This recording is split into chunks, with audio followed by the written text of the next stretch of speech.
साई राम बच्चों, आपका हिंदी की पाठशाला में स्वागत है। बच्चों, आज हम पढ़ेंगे अनेक शब्दों के लिए एक शब्द। अब आप सोचेंगे कि अनेक शब्दों के लिए एक शब्द क्या होते हैं। तो बच्चों, ये वो शब्द होते हैं जो भाषा को प्रभावशाली एवं आकर्षक बनाते हैं। जैसे मोहन बहुत अच्छी कहानी लिखता है। अब हमने यहाँ पे मोहन के बारे में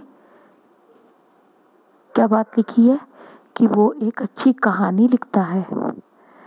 तो जो बहुत अच्छी कहानी लिखता है उसको हम सिर्फ कहानीकार कहकर भी बुला सकते हैं। तो मोहन बहुत अच्छी कहानी लिखता है, इसकी जगह हम मोहन कहानीकार है भी कह सकते हैं। तो हमने पूरे वाक्य को एक शब्द में समेट लिया है। इसको हम वाक्यांश के नाम से भी जानते हैं। तो ठीक है बच्चों, जो आज का आपका विषय है वो है अनेक शब्दों के लिए एक शब्द। यहाँ पर कुछ उदाहरण दे रखे हैं जिन्हें आप अपनी हिंदी की गृह पुस्तिका में नोट करेंगे और इन्हें याद करेंगे। जैसे पहला है शिक्षा देने वाला, शिक्षक।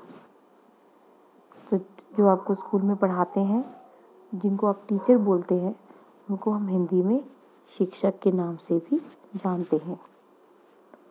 दूसरा, जो पानी में रहते हैं, जलचर। तो जो भी जीव पानी में रहते हैं उनको हम जलचर के नाम से भी जानते हैं।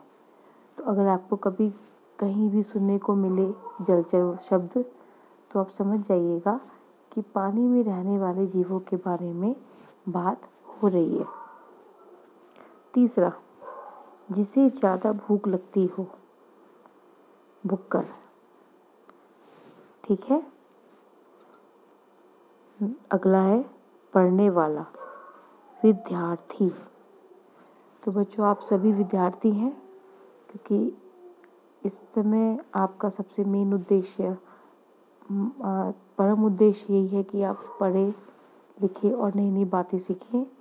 तो आप सब विद्यार्थी के नाम से भी जाने जाते हैं, जिसको हम इंग्लिश में स्टूडेंट भी कहते हैं। अगला है खेलने वाला। तो जो कई सारे गेम खेलते हैं उसे हम खिलाड़ी कहते हैं।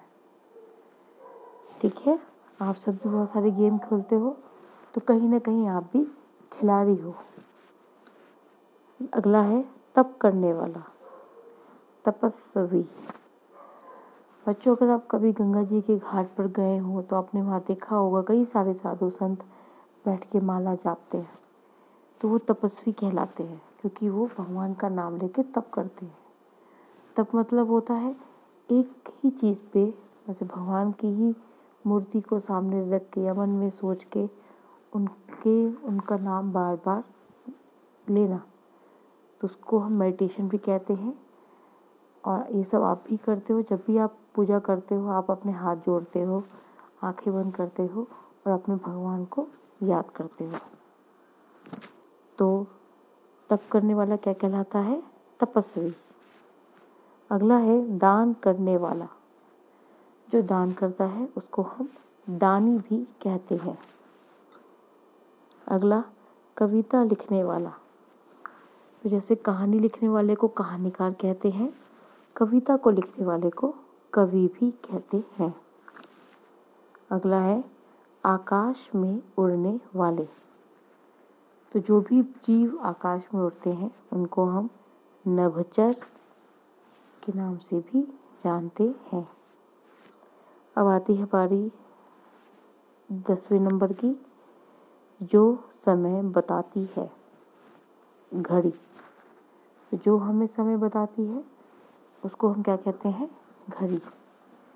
आप इसके अलावा भी बहुत सारे हैं अनेक शब्द, जिनको आप एक शब्द में परिवर्तित करते हो। जैसे हमें गर्मी और रोशनी कौन देता है? सूरज। लकड़ी के काम करने वाले को क्या कहते हैं? बढ़ई। दवाई देना किसका काम होता है? चिकित्सक, मतलब डॉक्टर। इस तरह से बहुत सारे अनेक शब्द के लिए एक शब्द है। फिलहाल आपको ये दिए हुए अनेक शब्दों को के लिए एक शब्द को अपनी अपनी गृह कॉपी में करना है और इन्हें याद करना है। बच्चों, ये काम आप अपनी कॉपी में कीजिएगा। अगली वीडियो में नए उसके साथ मिलेंगे। नमस्कार।